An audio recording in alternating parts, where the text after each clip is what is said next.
começando mais uma edição do Hora Extra com os seguintes destaques da Justiça do Trabalho. Conheça os erros mais comuns que podem custar o emprego no momento da entrevista. A redução da jornada de trabalho de metalúrgicos do interior do estado de Goiás reacende a polêmica sobre o tema. E a exploração do trabalho infantil é assunto abordado no quadro de entrevistas.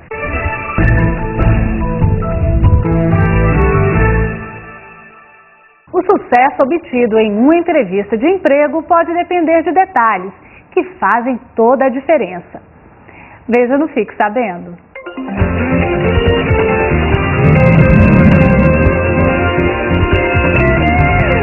Erros cometidos por candidatos, como chegar atrasado ao local da entrevista, não conhecer nada sobre a empresa e setor em que pretende trabalhar, expressar-se mal ou mentir, são pontos negativos que podem colocar a vaga em risco.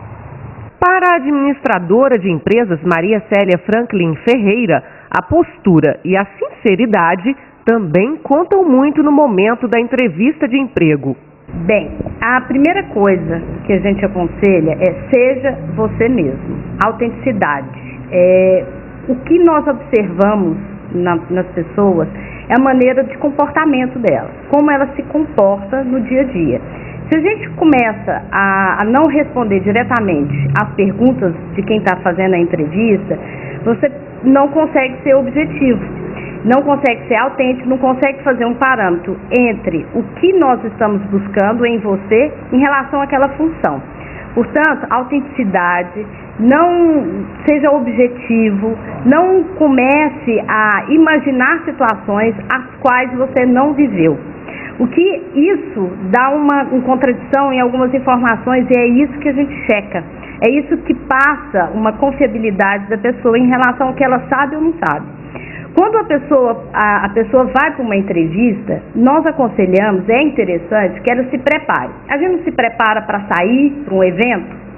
É bom você se preparar, você ver do que se trata a função, até desde a vestimenta, desde a sua adequação para aquilo que foi demandado. Então a gente precisa tratar a entrevista como um evento formal que você vai. Então, respeito, prestar atenção, respeito ao horário, respeito à vestimenta, respeito à maneira de conduzir, a resposta que é dada, a veracidade dos fatos, a preparação que você teve antes. Então, isso, na verdade, a gente que está fazendo a entrevista, que a gente está lidando com uma pessoa profissional.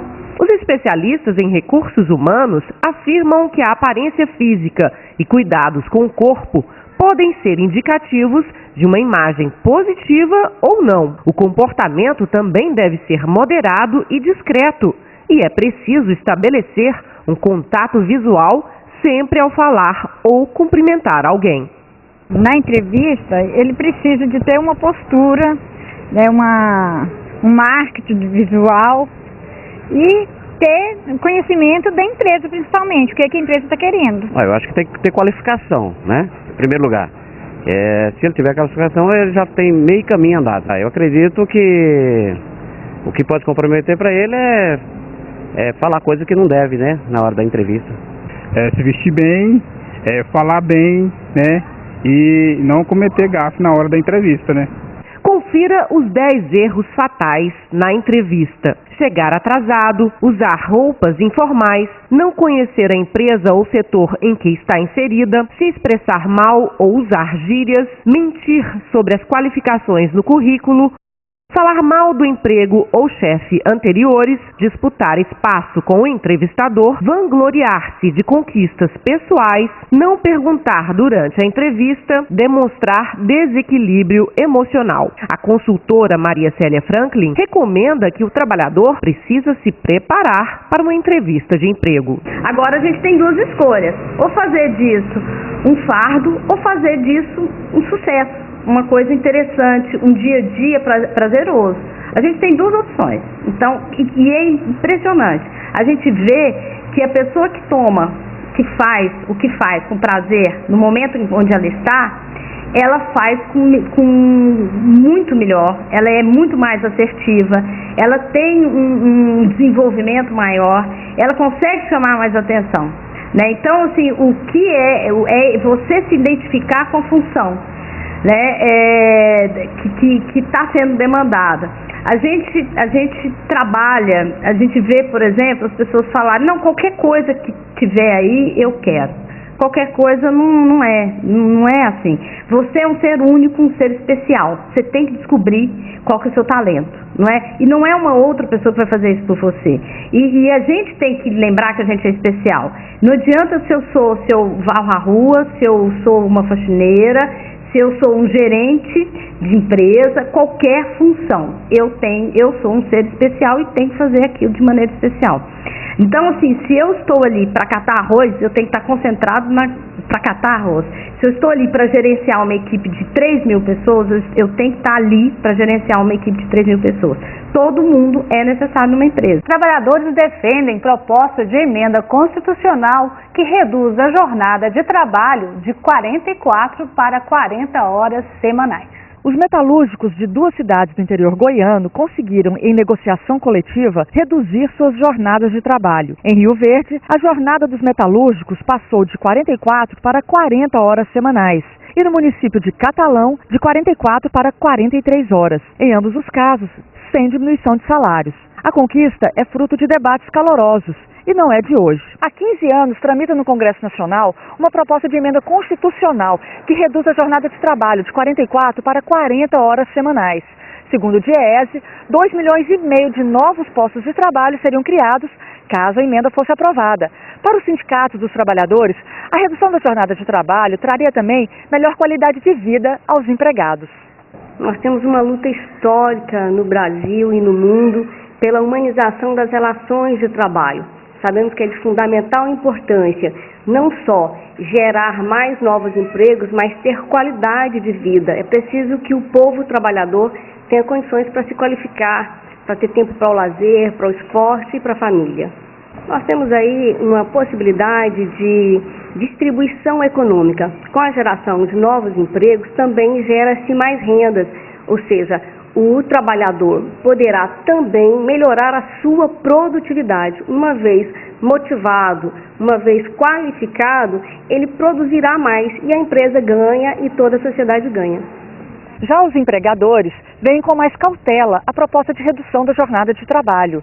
De acordo com a Confederação Nacional da Indústria, o setor produtivo seria afetado e os custos aumentados caso a emenda fosse aprovada. Os empresários apostam na livre negociação como caminho possível para se discutir a redução da jornada de trabalho de seus empregados. Na PEC 231, que trata da redução da jornada de trabalho, está também incluído o aumento percentual do valor da hora extra, que hoje é de 50% para 75% sobre a hora trabalhada. No próximo bloco, a Procuradora Regional do Trabalho em Goiás, Jane Villani, analisa o trabalho infantil no Brasil e os desafios para sua erradicação. Voltamos já. Carteira de Trabalho. Para que serve a Carteira de Trabalho e Previdência Social, CTPS? A CTPS serve como prova das relações empregatícias, seu tempo de duração, refletindo a vida profissional do trabalhador.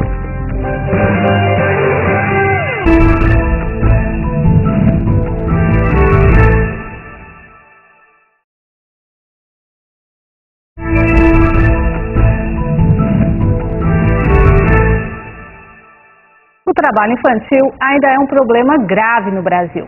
Mais de 5 milhões de jovens entre 5 e 17 anos de idade trabalham no país, apesar de a lei estabelecer 16 anos como a idade mínima para o ingresso no mercado de trabalho. Nas últimas décadas, o governo brasileiro ratificou convenções internacionais sobre o assunto e o combate ao trabalho infantil se tornou prioridade na agenda nacional. Foram criados órgãos, alteradas leis, implantados programas de geração de renda para as famílias, jornada escolar ampliada e bolsa para estudantes, numa tentativa de dar melhores condições para que essas crianças não tivessem de sair de casa tão cedo para ajudar no sustento da família. Sobre o assunto, nós conversamos hoje com a Procuradora Regional do Trabalho da 18ª Região, Jane Villani, que lançará o livro O que é Trabalho Infantil, da coleção Primeiros Passos. Doutora Jane, obrigada pela presença. Eu agradeço. Como nasceu a ideia de escrever um livro sobre trabalho infantil? Bom, há mais de 10 anos que dentro do Ministério Público do Trabalho, MPT, nós lidamos com essa questão de erradicação do trabalho infantil e regularização do trabalho do adolescente. Essa questão é uma área prioritária de atuação para o Ministério Público do Trabalho. E ali dentro nós podemos cooperar com a reativação do Fórum Estadual de Prevenção e Erradicação do Trabalho Infantil e coordenar nacionalmente dentro do MPT a questão da erradicação do trabalho infantil. Nessa condição, seja como coordenadora nacional ou dentro da regional no estado de Goiás, nós podemos ter contato com os vários organismos internacionais que lidam com a questão, como a Organização Internacional do Trabalho, a OIT, ou UNICEF, entidades governamentais e não governamentais, e com isso podemos angariar bastante experiência a respeito do assunto.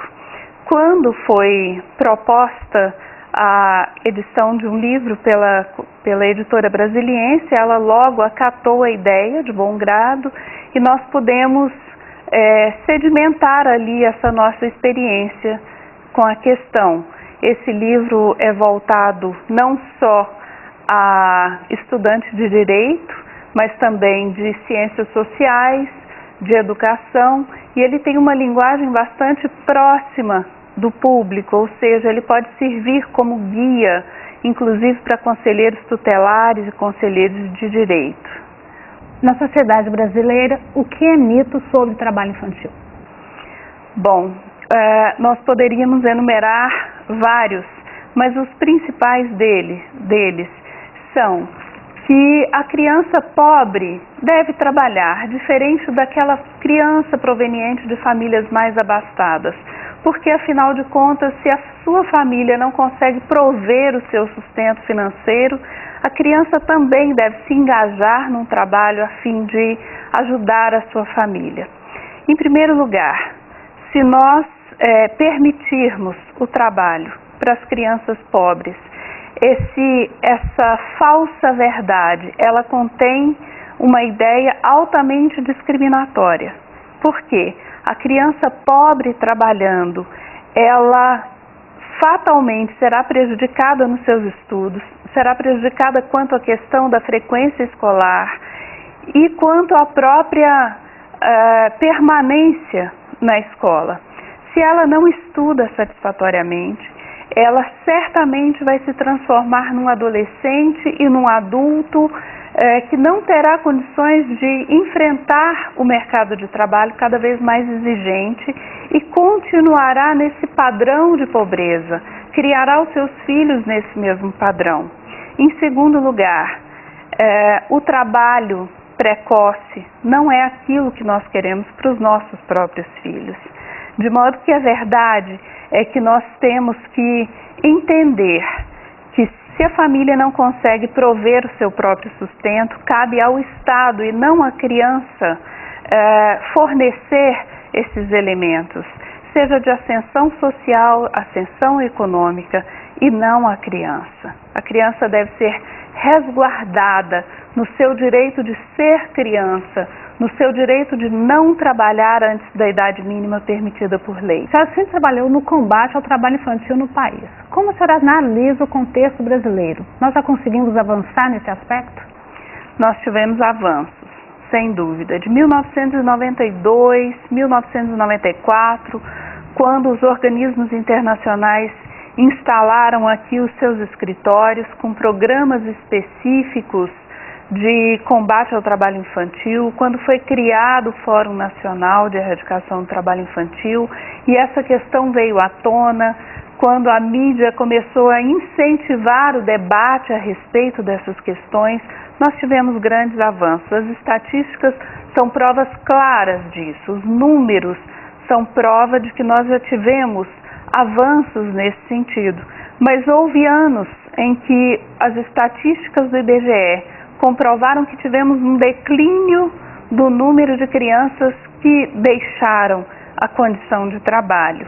Nós ainda temos muito a alcançar, ainda temos muito que crescer, embora hoje o Brasil seja considerado internacionalmente exportador de boas práticas no combate ao trabalho infantil. Mas por que essas mudanças são tão lentas? Porque nós precisamos combater não apenas os fatos, não apenas o próprio trabalho infantil, mas combater também mentalidades que já se tornaram arcaicas. O Código do Menor, como assim era chamado o Arcabouço Legal de 1997 e ainda o Código do Menor de 1979, eles previam um tratamento à criança e ao adolescente completamente diferente da lei que temos atualmente. O padrão de antigamente era proteger a sociedade contra o menor que estivesse fora da lei. Ou seja, não se tinha uma mentalidade de proteger a criança, proteger o adolescente que estivesse em situação de vulnerabilidade social e econômica. Eles eram chamados pelos códigos antigos de mendigos, vagabundos, de libertinos. Esses eram os termos usados pela lei antiga. Ou seja, classificavam a criança que estivesse fora de um padrão social aceitável como tais. E desses tais a sociedade tinha que ser protegida. Hoje, com a Constituição de 1988, o padrão que deve imperar é o padrão da proteção integral à criança. A criança tem que ser protegida com prioridade absoluta. Ou seja, protege-se a criança para que mais tarde ela seja um adulto saudável, para que ela seja um adulto que teve condição de elaborar as suas capacidades, né? Sim, de desenvolvimento integral. Certo. Nós vamos para um rápido intervalo e voltamos já. Hoje falando sobre trabalho infantil. Não saia daí.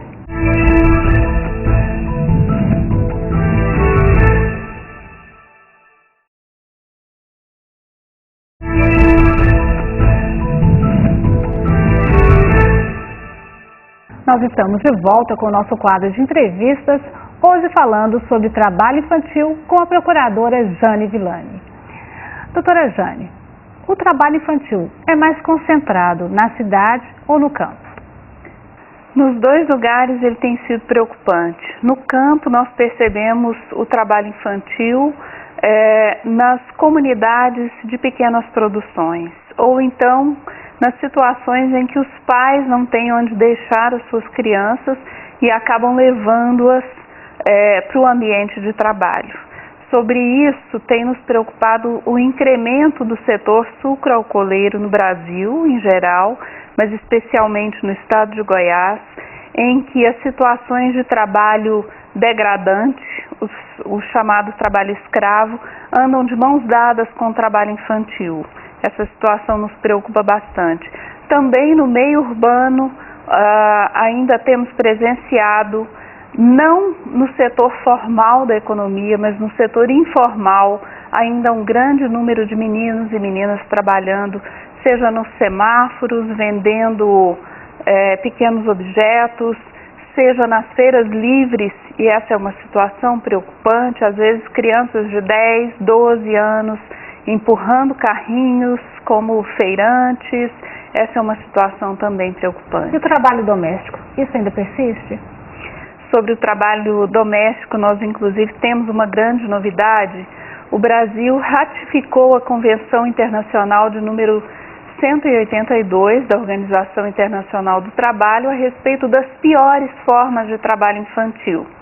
Essa convenção diz o seguinte: se todas as formas de trabalho infantil devem ser combatidas, a lista de atividades que contenham as chamadas piores formas, ou seja, aquelas que prejudiquem demasiadamente a formação moral, psíquica e física da criança, ou que a exponham a situações de abuso, essas devem ser vetadas imediatamente pelos governos ratificadores dessa convenção.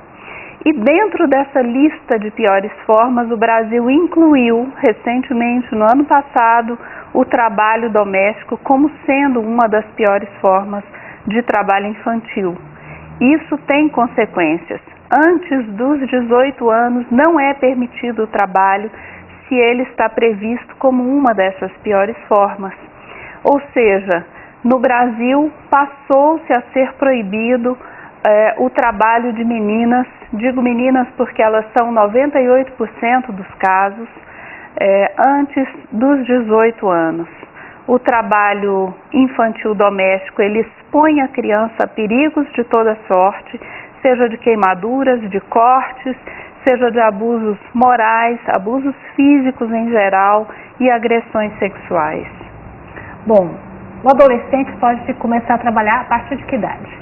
É importante deixar isso bem claro. Antes dos 14 anos de idade, o trabalho é expressamente proibido, sem exceções. Entre 14 e 16 anos, o adolescente pode trabalhar na condição de aprendiz.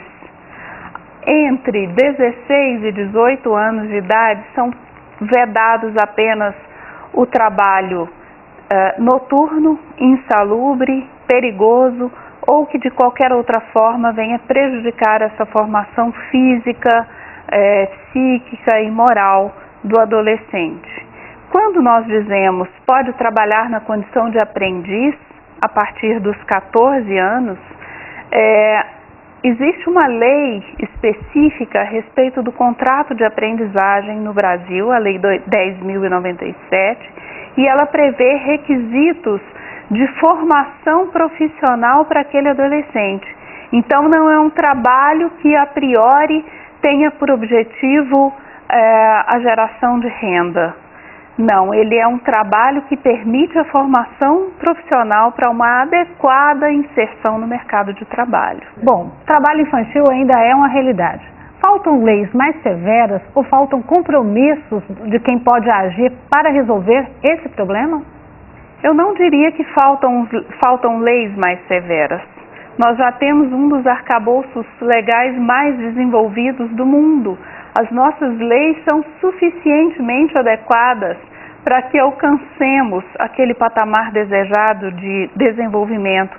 A nossa Constituição Federal, ela adotou o princípio da proteção integral, por meio do qual a criança deve ser protegida de maneira prioritária. Dizemos prioridade, inclusive, em termos orçamentários. O Estado, os municípios devem investir de maneira prioritária em suas crianças. O nosso Estatuto da Criança e Adolescente é uma das leis também mais avançadas do mundo. O que nós precisamos é fazer cumprir as leis. O que nós precisamos é olhar as nossas crianças e os nossos adolescentes segundo esse novo patamar, segundo esse novo paradigma constitucional e legal que temos de proteção à criança. O que nós precisamos é desejar para as crianças do nosso país aquilo que nós desejamos aos nossos próprios filhos: investimento em educação, a retirada imediata e eficaz das crianças trabalhadoras de situações de trabalho infantil, para que elas possam desenvolver-se, crescer segundo o seu direito de ser criança e de não trabalhar antes da idade permitida. Certo. Eu conversei com a Procuradora do Trabalho, Jane Villani, sobre trabalho infantil. Doutora Jane, mais uma vez, obrigada pela presença. Nós é que agradecemos. Essa edição do Hora Extra chega ao fim. Muito obrigada pela sua atenção e até a próxima semana.